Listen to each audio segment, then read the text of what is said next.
Bonjour, je viens présenter dans le cadre de la formation des directeurs des entreprises aux 50 premières entreprises les plus rentables du pays et du monde, avec affectation dans le pays et dans tous les pays du monde, ou création personnelle, je viens présenter la deuxième entreprise, à savoir comment créer une chaîne de restaurants hôteliers ou simplement une entreprise de restauration hôtelière mondiale. Il s'agit donc de la deuxième entreprise, à savoir les restaurants hôteliers. D'abord, nous allons présenter en quoi la restauration hôtelière ou les restaurants hôteliers ou simplement les restaurants de mets et de repas de divers pays du monde, surtout les repas les plus prisés dans chaque pays et qui ont fait suffisamment adhésion au point où ces repas se sont presque mondialisés, internationalisés. Comment créer cette entreprise de restauration hôtelière d'envergure mondiale? Nous avons vu premièrement les établissements scolaires et universitaires aux études d'emploi garanti, ou simplement que nous voulons désormais d'emploi garanti pour être censés.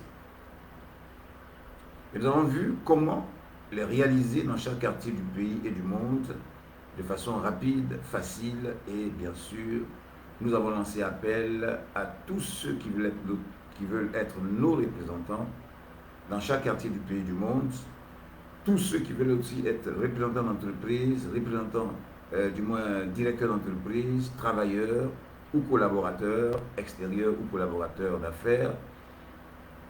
Nous avons besoin de vous pour votre titre, grade et nomination dans votre quartier ou dans tout quartier du monde. Ici, nous parlons des restaurants hôteliers ou de la restauration hôtelière. Nous présentons d'abord en quoi c'est rentable. Notons simplement que nous sommes partis du fait et du constat et de l'expérience et du témoignage de cette femme qui vend des alocos, c'est-à-dire des bananes frites, devant un collège d'Abidjan et qui affirme gagner 10 000 francs de bénéfices par jour, au minimum. Notre esprit, que nous dirons mathématique, nous a amené immédiatement à comprendre que 10 000 francs de bénéfices par jour, en 4 lieux, feront facilement 40 000 francs, et en 30 jours, donc en un mois, ça donne 1 200 000 par mois. Sinon, en 10 lieux, 10 000 francs de bénéfices par jour donne 100 000 francs, et en 30 jours, 3 millions de francs, et nous avons affirmé qu'elle peut avoir donc au minimum 1 million de francs par mois. Et d'où est venue la première thèse que nous avons présentée au plan économique, affirmant que tout homme peut avoir au minimum 1 million de francs par mois, et même par jour, vous le verrez tout à l'heure, et qu'un homme ne peut être pauvre que s'il n'est pas informé, ou s'il est informé et qu'il n'agit pas. Donc, 10 000 francs de bénéfices par jour pour une femme qui fait des allocaux devant un collège, en 4 lieux de collège identiques, peut donner 40 000 francs par jour. Il faut être optimiste, et cela peut donner donc 1 200 000 par mois. Mais une autre est venue nous voir, et elle a affirmé qu'elle gagne 120 000 francs par jour. Elle vend des repas près d'un collège, et elle gagne 120 000 francs par jour malgré les autres concurrents. 120 000 francs par jour, c'est quelque chose d'important. Supposons avec un bénéfice de 60 000 francs par jour, cela fait 600 000 francs en 10 jours, 1 800 000 francs en un mois, en un seul lieu cette fois, et en 10 lieux, ça ferait bien 18 millions de francs. Tout comme toutes les activités de production laitière, alimentaire, de boissons, sucreries et autres qui sont dans toutes les boutiques du monde, si quelqu'un fait 10 000 francs de bénéfices par jour en un lieu, en 10 lieux, bien sûr, il ferait 100 000 francs par jour. Et vous savez, ces sucreries qui ont couvert toute la terre entière. Et ce n'est pas difficile puisque ceux qui le font à travers des travailleurs, lesquels travailleurs savent les recettes, lesquelles recettes peuvent être 1001 fois valorisées ou modifiées ou adaptées en tant que telles. Tout comme cette femme, bien sûr, qui gagne 120 000 francs par jour, qui produit elle-même son type de jus, qu'elle aurait pu mettre aussi en bouteille de conserve, en bois de conserve ou en tout récipient de conserve. Et couvrir le monde entier de la même manière que tous ceux qui font valeur de, je dirais, de personnes assez efficaces, mais qui donnent lieu d'être imitées simplement. Donc, voici une femme qui gagne 120 000 francs par jour, plus d'1 million de francs en un seul lieu par mois, et puis en 10 lieux, elle gagnerait, bien sûr, comme nous l'avons dit, 18 millions ou au moins plusieurs millions. Simplement. Et voici une autre femme qui nous rencontre et qui nous dit qu'elle vend de la nourriture près des immeubles de la rue du commerce du plateau et qu'elle gagne 350 000 francs par jour. 350 000 francs par jour, c'est déjà beaucoup, même si elle n'est pas très héroïque par rapport aux autres témoignages que vous saurez tout à l'heure. Mais 350 000 francs par jour, ce n'est pas rien du tout, même la moitié est déjà le salaire d'un cadre supérieur de la fonction publique dans la plupart des pays africains. Et là, c'est par mois qu'il gagne. Elle le fait par jour. Alors, voici qu'en dehors de celle-ci, une autre personne nous rencontre, là c'est un mari et sa femme qui travaillent ensemble, et qui livrent des repas dans les entreprises. Et ils livrent aussi dans une entreprise pétrolière, ici en Côte d'Ivoire.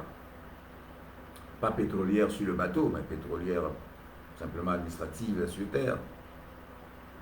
Et cette femme et son mari livrent un nombre de repas par jour, et précisément il s'agit de 200 plats de tchèp par jour, lesquels plats sont payés à 1 million de francs par jour, par la compagnie bien sûr, selon le plat demandé. Ici le plat coûte environ 5 000 francs par personne. Mais en plus de cela, ils ont bien des espaces de restauration, de lieux fixes et climatisés. En dehors de ceci, il s'agit des choses vérifiables, il y a un restaurant shawarma et poulet braisé, ils font les deux à la fois, mais le shawarma surtout, qui affirme gagner ou donner, ou le promoteur affirme gagner 4 à 5 millions de francs par jour, et même 6 millions de francs les samedis. Et 4 à 5 millions de francs par jour, prenons 5 millions, c'est plus facile à calculer. Ça donne donc autour de 150 millions de francs par mois. En 10 mois, ça ferait 1 milliard 500 millions. En un seul lieu, bien sûr, en 10 mois. Et comprenez, s'il fait en 10 lieux, ça ferait bien non plus 1 milliard, mais 10 milliards. Ainsi de suite. Et quand on sait le nombre de lieux qu'il y a au monde, et encore qu'autant de quartiers constituent autant de lieux, et il y a souvent plusieurs restaurants dans un même quartier, comprenons simplement ce que ça signifie que d'être dans le secteur de la restauration hôtelière.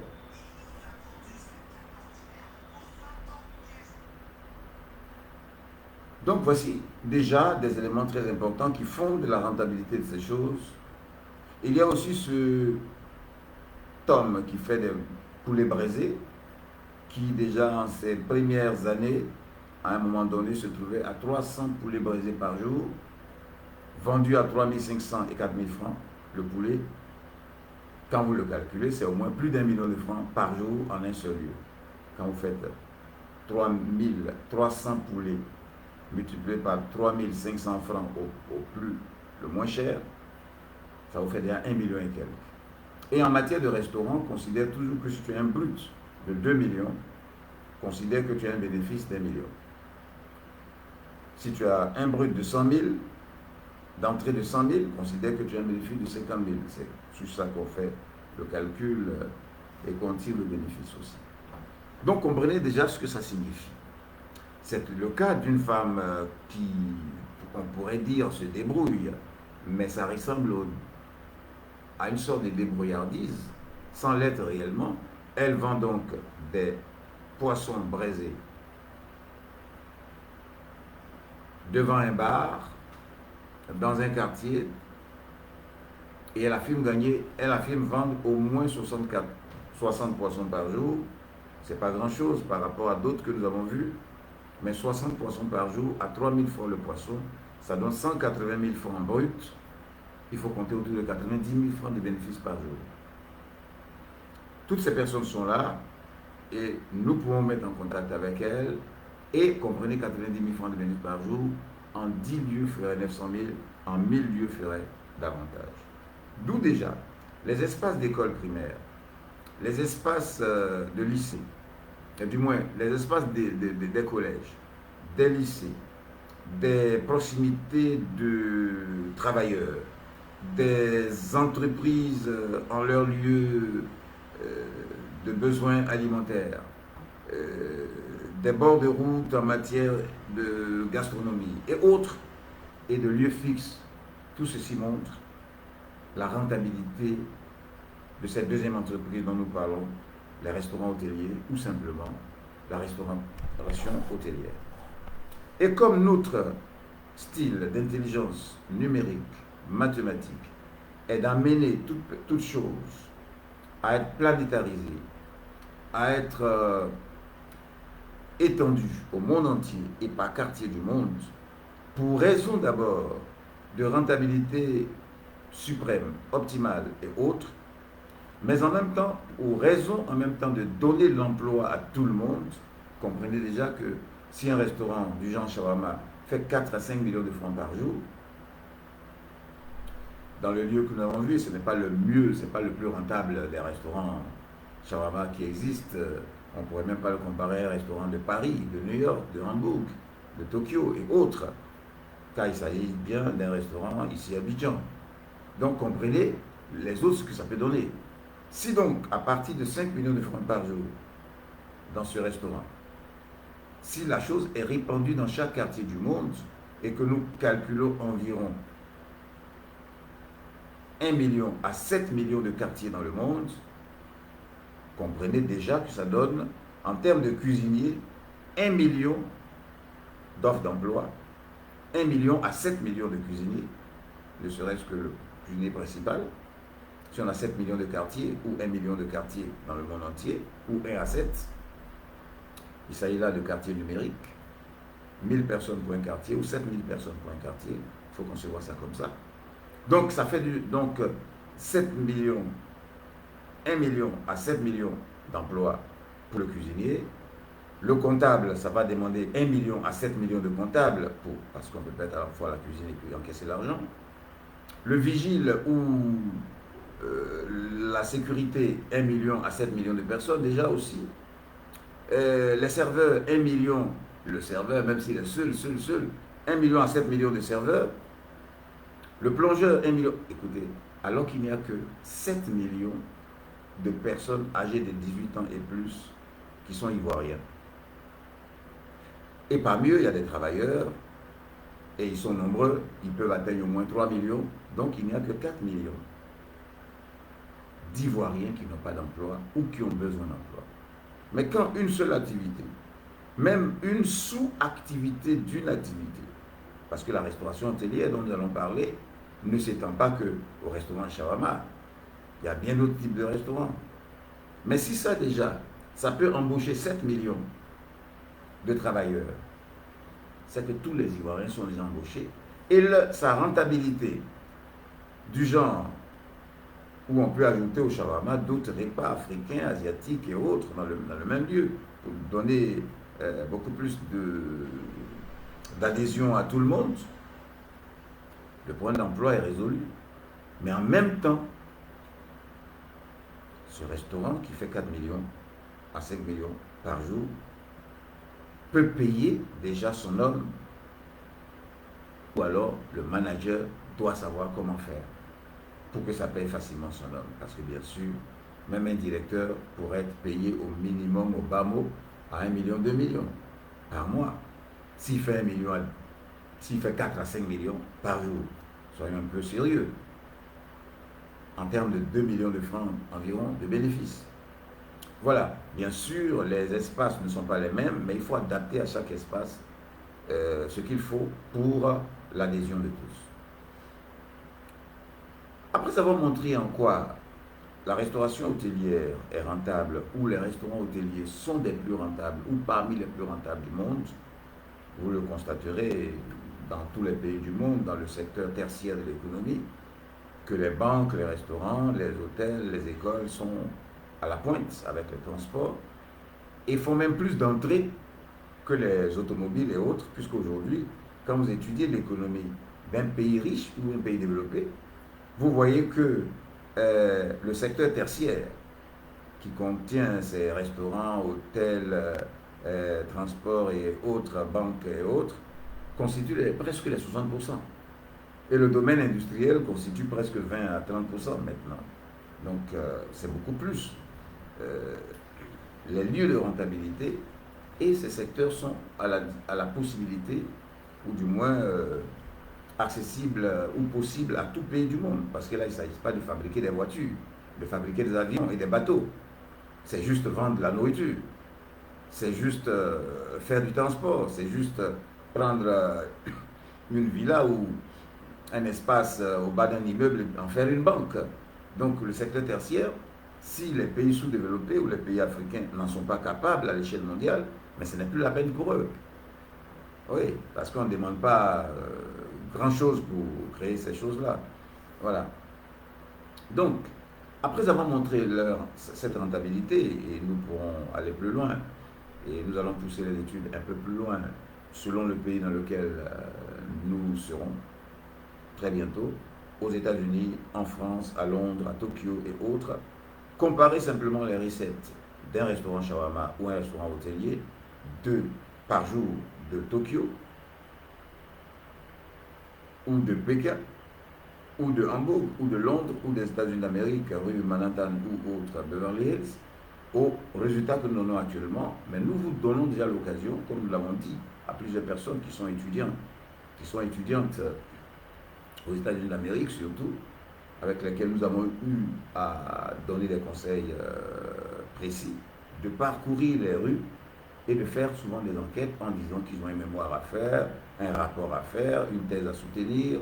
Ils veulent un peu savoir combien ça rentre, comme ceci. Ils auront une idée très importante de la chose et ça serait certainement un déluge financier pour certaines choses que les gens prennent à la légère en considérant les simples élucubrations où chacun a son avis et il est libre d'en avoir sans que quelqu'un s'en mêle comme étant les plus importants et qui donnent lieu d'académie, alors que ce que je dis là est même plus important car c'est ça qui soutient toutes ces salles de classe, tous ces murs de classe et autres, avant qu'on y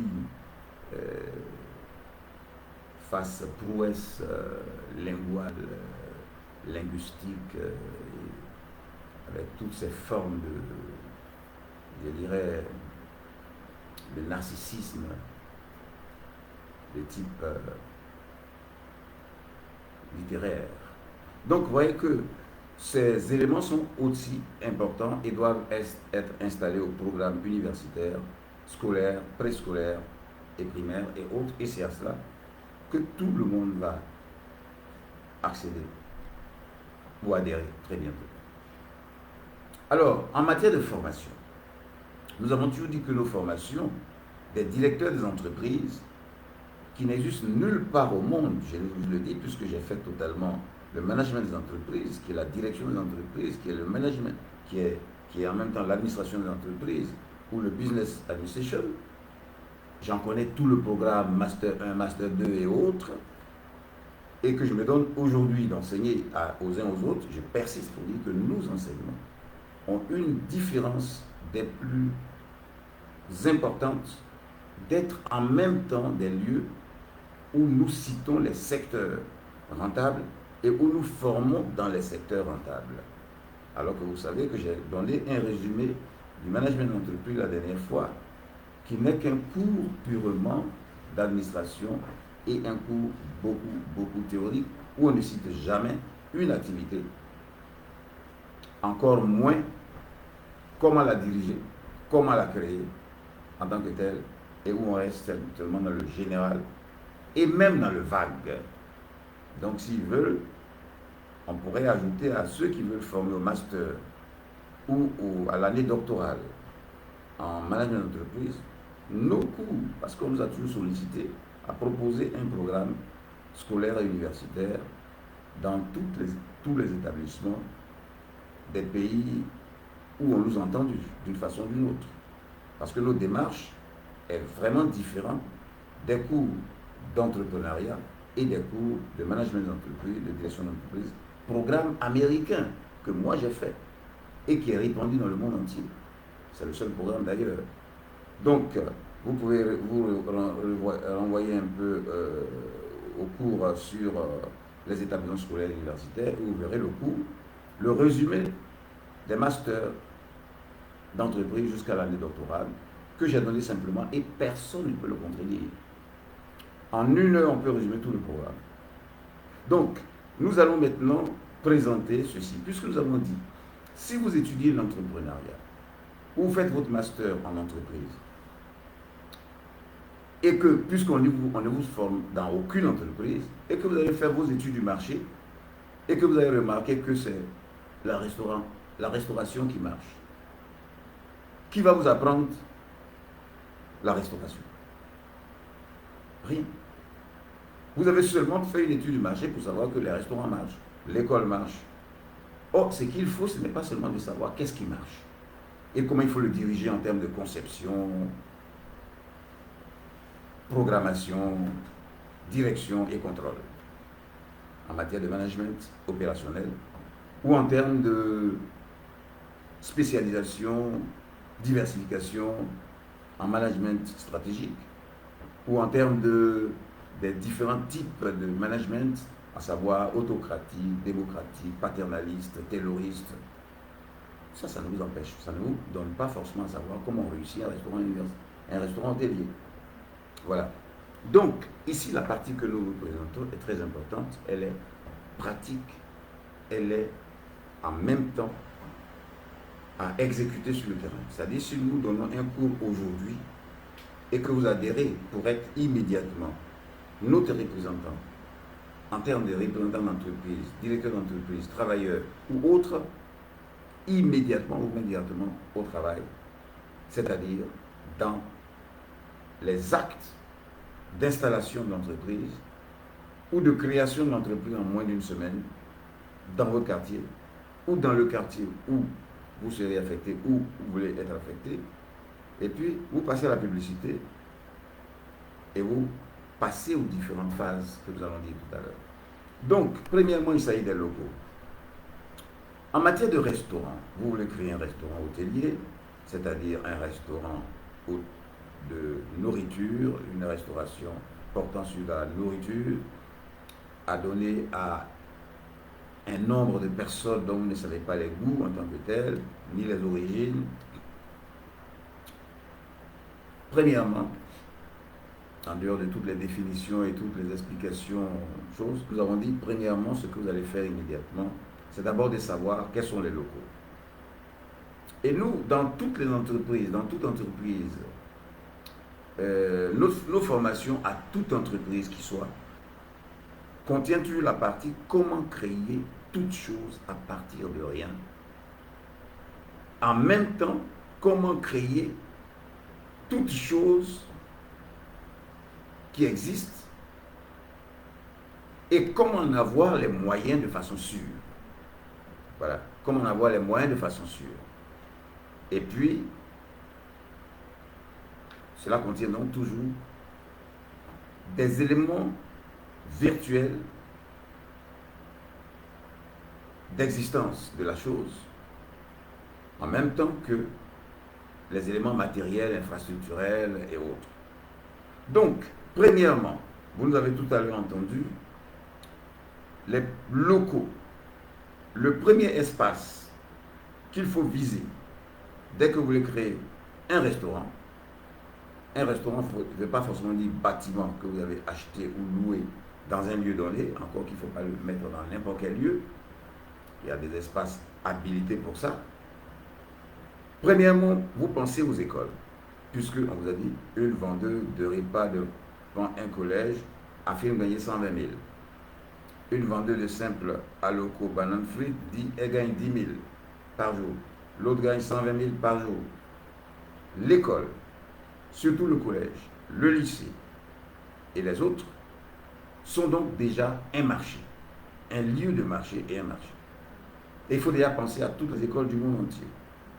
Celui qui a produit telle sucrerie qui est la plus connue dans le monde et qui fait beaucoup de publicité dans le monde, lui, dès qu'il veut créer sa sucrerie ou sa boisson sucrée, il pense à toutes les boutiques du monde, à tous les résidents du monde entier.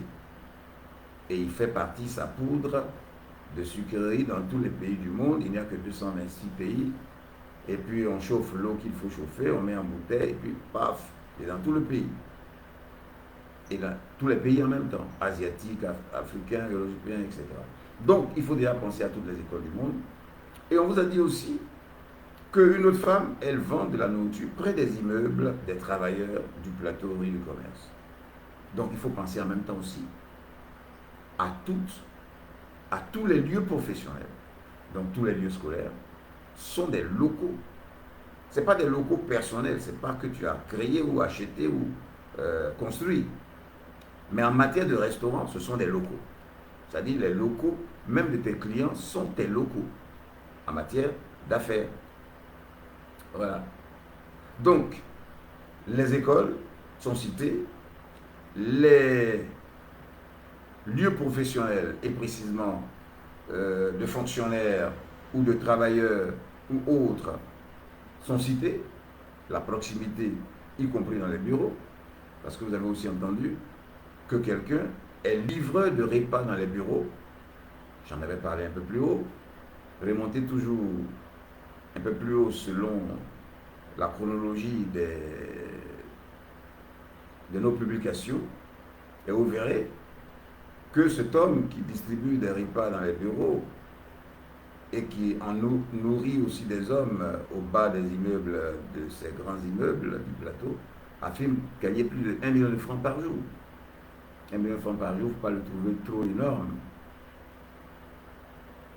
C'est très courant pour beaucoup de choses.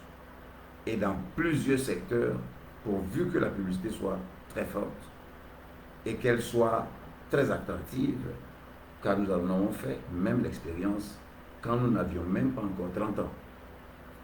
Donc, il faut simplement faire adhérer tout le monde avec ce que vous allez apprendre tout à l'heure. Donc, voici que les lycées et collèges, les écoles, les lieux professionnels de fonctionnaires ou autres, les lieux d'entreprise tels que cette femme et son mari qui livrent des repas dans une société de la place, une entreprise de la place, la plupart des entreprises ont toujours des livreurs, généralement. Et souvent, ils les remplacent tous les 2 ans. Ils font des appels d'offres, etc., etc.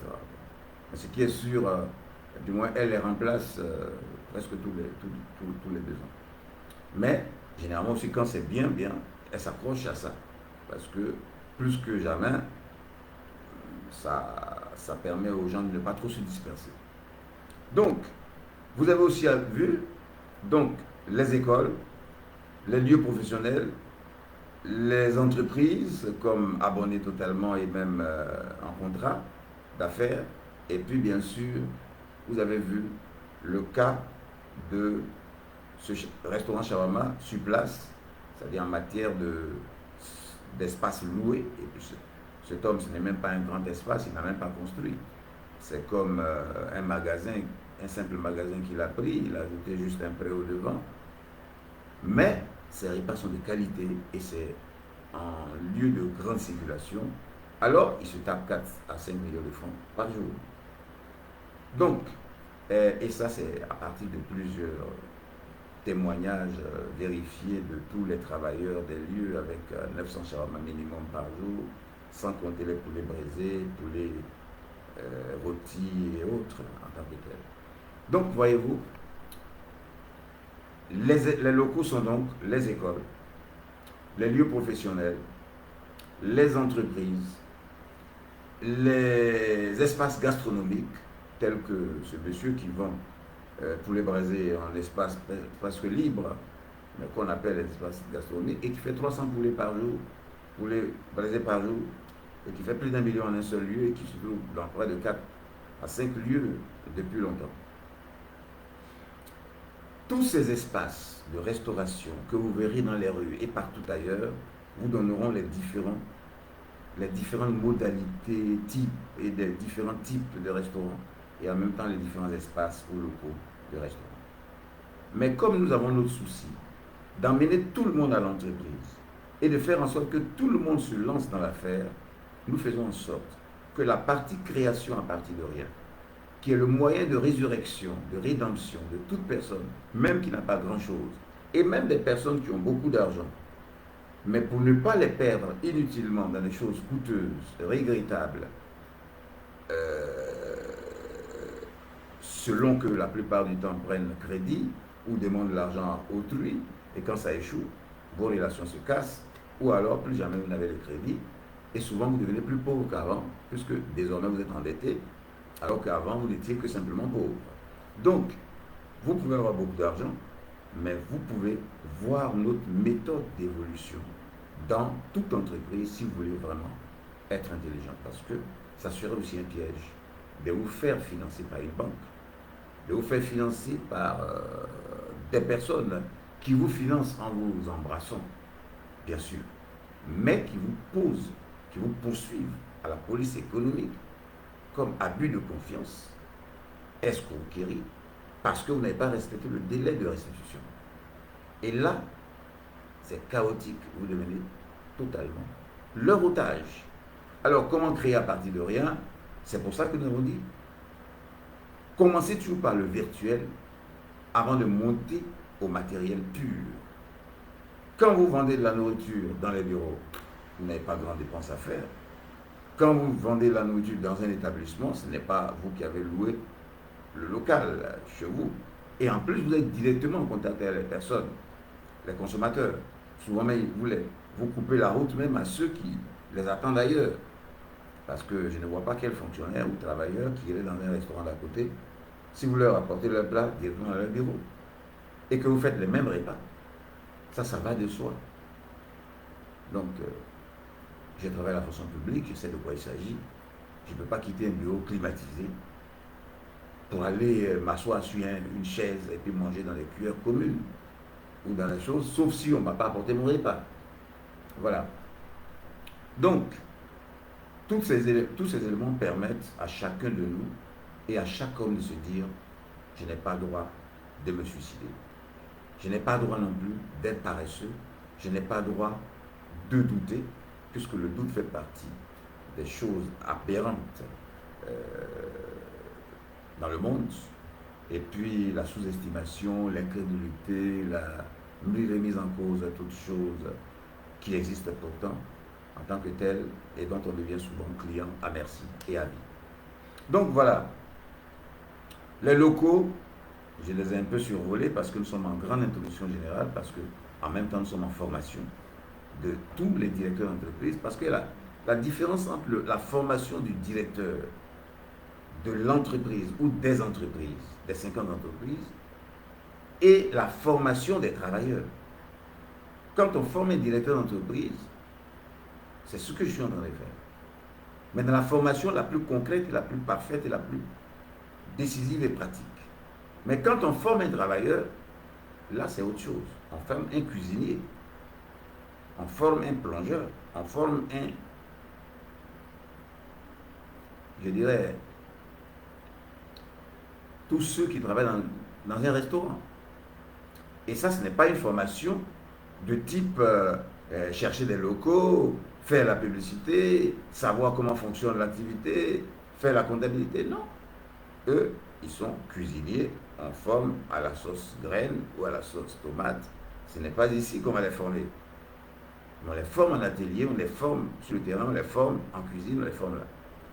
Quant aux établissements, former le directeur d'une entreprise d'établissement scolaire universitaire ou le directeur des études, tel que nous faisons actuellement, je dirais même directeur des études et à la fois promoteur, c'est différent de former un professeur d'anglais, de philo, de psycho et autres. C'est différent de former un surveillant. Donc nous formons ici. Ici, il s'agit de formation des directeurs des entreprises. Et c'est bien pour cela que nous parlons des locaux, de la publicité, du fonctionnement de l'entreprise, du budget prévisionnel et de la comptabilité de l'entreprise. En dehors de ça, bon, les cours théoriques généraux que vous voulez en master ou en année doctorale, en management d'entreprise, en direction d'entreprise, en business administration, je vais vous les donner. Je les ai permanemment avec moi. Ça vous permet de savoir un peu les choses générales sur le management du genre, le manager ne fait pas mais il fait faire, le manager c'est 50% de science, 50% d'art, le manager, ainsi de suite. Et puis bon, vous rentrerez ensuite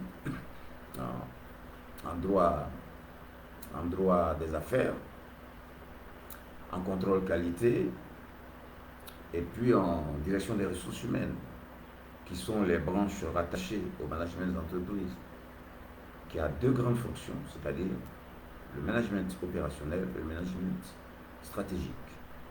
Voilà, donc pour les choses théoriques, vous les aurez si vous en avez besoin, mais prenez cela au sérieux. En dehors des locaux, qui constituent la première partie, le premier module de nos formations, vient la publicité. En matière de publicité, nous préparons un vrai déluge. Un déluge total. Le déluge que le monde n'aura jamais connu en matière de publicité. Il s'agit d'amener tout homme de la Terre à recevoir toutes nos informations en un temps record. Directement à partir de son portable, directement à partir de toute télévision qui existe. Et vous le verrez. Nous avons pratiqué beaucoup de télévision, beaucoup de radio, beaucoup de médias. Tout comme nous avons agi dans plusieurs lieux à la fois. Et nous avons pris la résolution, depuis un certain temps, de ne plus simplement agir dans plusieurs lieux à la fois, fût-il dans 1000 ou 10 000 lieux, mais d'agir sur toute la terre. Et sur chaque point de la terre, et mieux, sur chaque élément de sable de la terre. C'est-à-dire partout où il y a un grain de sable, nous agirons. Partout où se trouve un homme, il nous entendra. Il n'échappera pas. Et ce réseau est mis en marche et il va fonctionner très bientôt. Je dis bien très, très bientôt. Pour des raisons supérieures, je dirais des raisons vitales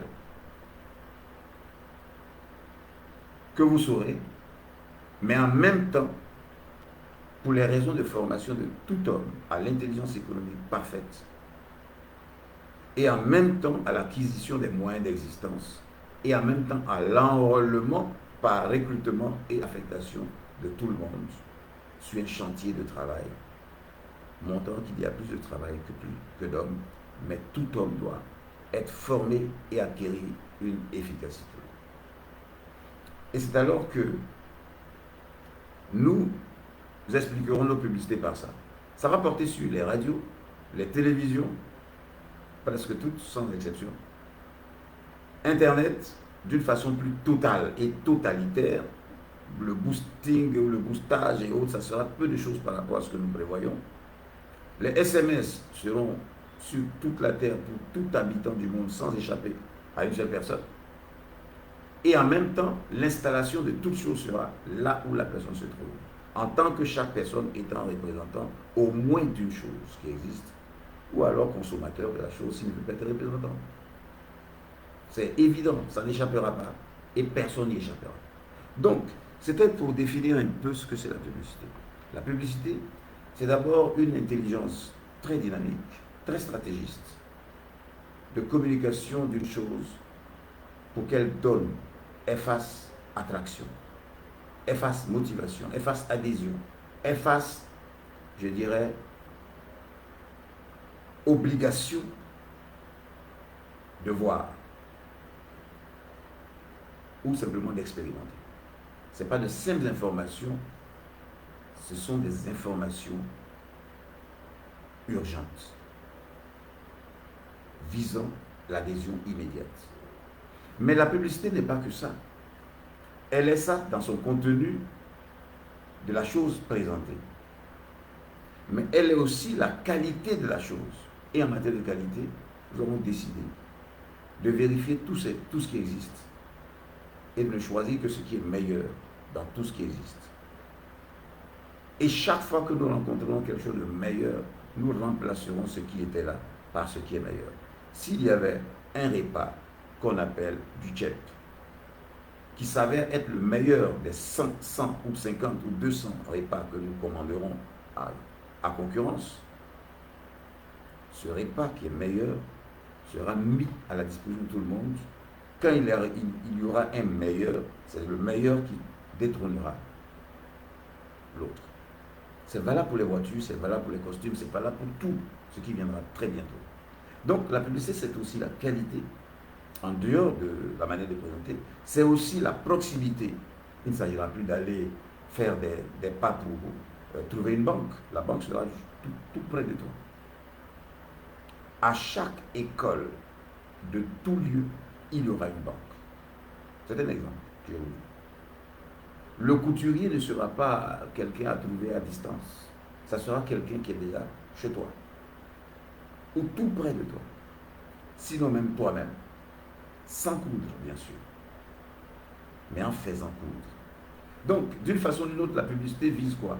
Vise d'abord à rendre public, d'où le mot publicité. Rendre public toute chose, atteindre tout le public.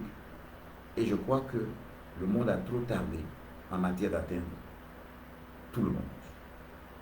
La télévision, à peine tu es ici, que la personne suit la télévision ailleurs, qu'en même temps un autre est à la maison, d'autres sont au bureau et tapent. Ton message est passé inaperçu pour plusieurs personnes. Et il faut passer 1001 fois, peut-être des milliards de fois, peut-être pour être vu par 1/100e ou 1/1000e des habitants de la Terre. Ça ne sera plus comme ça. Une seule fois suffira pour que le monde entier t'ait entendu et qu'il t'entende jusqu'à la fin de l'existence ou du monde. C'est cette publicité que vous aurez très bientôt. Je n'ai pas besoin de la commenter. En dehors de cette publicité, qui est l'une des parties importantes, mais une publicité doit toujours contenir des éléments importants. Il faut mettre dans la publicité ce qu'on appelle l'avantage concurrentiel. C'est-à-dire comment battre l'adversaire qui fait la même chose que toi. Quels sont les avantages que tu as sur l'autre? Il faut cette diversification de ce que tu proposes, mais en même temps ces avantages en matière de prix, de modalité de paiement, de proximité, de qualité et autres. Il faut ces avantages concurrentiels, qui est un terme de toutes les façons du management, mais que vous devez tous maîtriser et penser avant de dire que vous allez monter une affaire. Voilà. Parce que n'importe qui peut être votre concurrent. Alors, en dehors des locaux et de la publicité, tel que vous le verrez très bientôt, il y a le fonctionnement de l'activité. On pourrait commencer par ça, mais moi je place en troisième lieu parce que de toute façon, il y a déjà assez d'écoles, il y a déjà assez de restaurants. On n'a pas défini d'abord l'école. On vous dit comment créer une école. Trouvez les locaux. Et puis on va vous expliquer ce que c'est après. Voilà. Donc, le fonctionnement d'un restaurant hôtelier, on a déjà évidemment, pour aller vite, toujours un directeur, un manager, un gérant.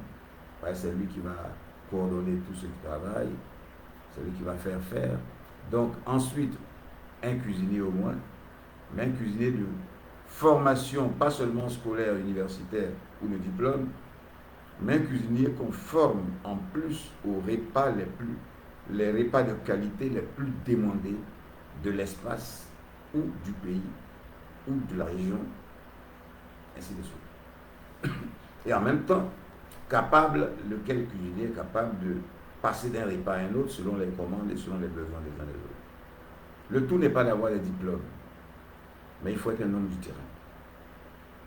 Et le tout n'est pas d'être du terrain par rapport à ce que tu as appris. Il faut apprendre ce qui se passe, ce dont on a besoin là où tu es. Il ne s'agit pas d'aller au Japon, en France, pour y faire simplement des repas africains. Ça ne veut rien dire. Il ne s'agit pas d'emmener seulement la teke au Japon ou en Chine. Tu peux emmener la teke si tu veux, mais ça peut ne jamais être demandé. Tout comme si tu amènes leur repas ici, tu peux ne jamais demander le vermicelle sauté ou le nem comme repas de midi. Donc, il faut être intelligent.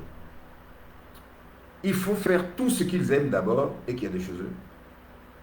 Et tu peux ajouter les autres choses aspect international et non se folkloriser en Africain qui vend à Tchéké, en Africain qui vend foutou à un blanc ou à un Européen ou à un Français. Parce que toi, tu n'es pas prêt à manger sa sauce sucrée, sucrée-salée. Donc, vous verrez de quoi il s'agit. Si vous êtes aux États-Unis d'Amérique, la formation que vous allez prendre est d'abord la formation des repas les plus demandés du lieu. Donc, les cuisiniers, les serveurs, les serveuses, et tout ce qu'il faut. Et je vous ai déjà dit qu'en matière de management opérationnel ou fonctionnement de l'activité, ceux qui donneront les formations dans chaque entreprise seront les directeurs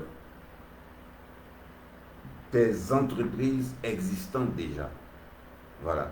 Parce que lui, il vient pour te dire, voilà les personnes qu'il te faut, voilà les ustensiles de cuisine qu'il faut, voilà ceci. Voilà. Ça, c'est la partie très opérationnelle. Donc, le directeur des études d'un collège, lycée, université donne cette formation à la partie formation, fonctionnement. Le directeur d'un restaurant hôtelier donne sa formation à ce lieu, ainsi de suite. Et nous donnons les autres formations, surtout les stratégies de victoire et de rentabilité et autres qui portent surtout sur le management stratégique et puis bien sûr la manière de créer à partir de rien ou comment obtenir les moyens même à partir de rien, rapidement. Voilà. Mais n'oubliez pas, ce qui nous est propre, la planétarisation, la mondialisation, la couverture mondiale de toutes choses que nous faisons. Et c'est pour cela que nous avons besoin de vous comme collaborateurs, comme représentants, partout où vous êtes. Et vous ne le regretterez pas, parce que vous aurez la télévision, la radio et toutes les chaînes et tous les moyens médiatiques à votre disposition pour absolument drainer les hommes là où il faut.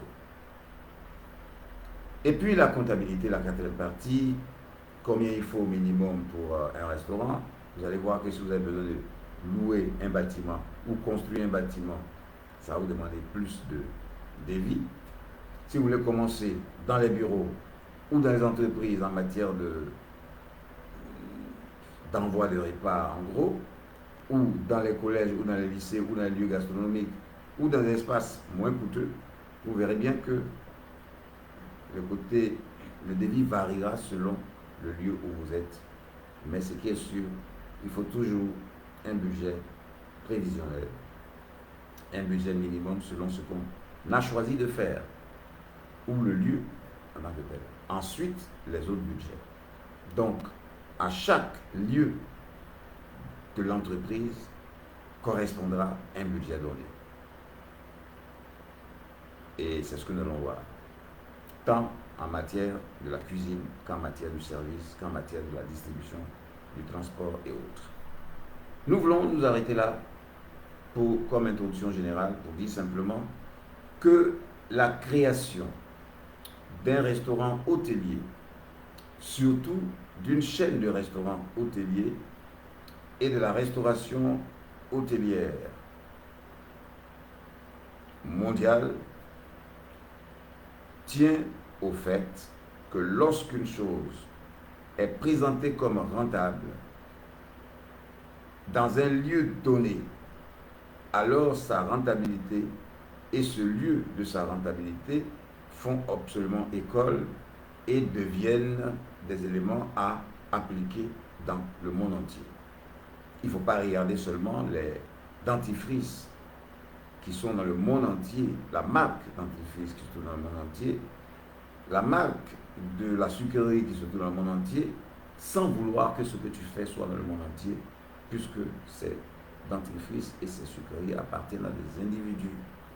Et toi, tu dois être aussi cet individu du secteur que tu as choisi. Et c'est alors que non seulement tu auras une plus grande value, une plus-value du moins économique très forte, mais surtout tu rendras ce grand service d'insérer tout le monde à l'emploi et à l'entreprise. Et tu pourras aussi relever le salaire à cause de la masse d'entrée et autres. Ta préoccupation d'aider les autres doit prévaloir sur ta volonté d'être riche. Ta préoccupation d'aider les autres et de faire en sorte que l'homme ne se suicide pas, ne meure pas de faim, n'ait pas d'angoisse d'existence ou dans son existence, doit être ton plus grand souci dès que tu as eu de quoi manger, vivre et dormir. Tout le reste, tu dois exister pour le monde entier. Pas seulement par rapport au salut ou la rédemption éternelle, comme on le dit, mais par rapport à la vie quotidienne, par rapport au cognitif de la connaissance, en matière de connaissance et autres, par rapport à tous ces besoins. Tu dois être le rempart le plus sûr. Et la nécessité, comme l'air est nécessaire à l'existence, tu dois être nécessaire à l'existence des autres. C'est cela qui explique notre élection divine et qui explique tout ce que nous faisons. Rien d'autre. Et c'est là qu'il faut imiter. Et tu le verras au résultat et à la fin tu le sauras, même si tu en doutais. Que Dieu te bénisse.